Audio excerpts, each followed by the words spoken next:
Hello friends, day 48 of yoga routine challenge. ఈరోజు అయితే మన day started with warm water and then immediately went for yoga session అనమాట. Things అన్ని complete చేసుకున్నాక మన యోగా రొటీన్ స్టార్ట్ అయిపోయింది. పద్మాసనం డైలీ చేయడం వల్ల కోర్ మజిల్స్ అనేది స్ట్రాంగ్ అవుతాయి. దీనివల్ల ఎక్స్ట్రా ఫ్యాట్ అనేది రిడ్యూస్ అయిపోతుంది అండ్ డైజెషన్ ఇంప్రూవ్ అవుతుంది. బ్యాక్ బోన్ అనేది 2 secondsలో ఫ్రీ అయిపోతుంది. డే మొత్తం స్ట్రేట్ కూర్చోడానికి వీలవుతుంది. ఆసనంలో స్ట్రెంత్ ట్రైనింగ్ కూడా ఇన్వాల్వ్మెంట్ అవుతుంది కాబట్టి మజిల్ స్ట్రాంగ్ అవుతుంది.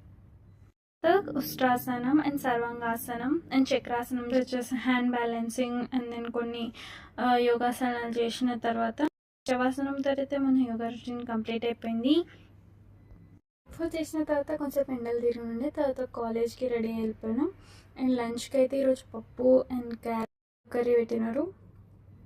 అయితే గేమ్ ఆడడానికి వెళ్ళినుండే. ఫస్ట్ అయితే రన్నింగ్ చేసేసి తర్వాత గేమ్ ఆడేసి అండ్ దెన్ హ్యాంగింగ్ వేసేసి రిటర్న్ అయినుండే. ఈ రోజుకైతే ఇంతే. మళ్ళీ రేపు కొత్త ఆసనం బెనిఫిట్స్తో కలుద్దాం. టాటా.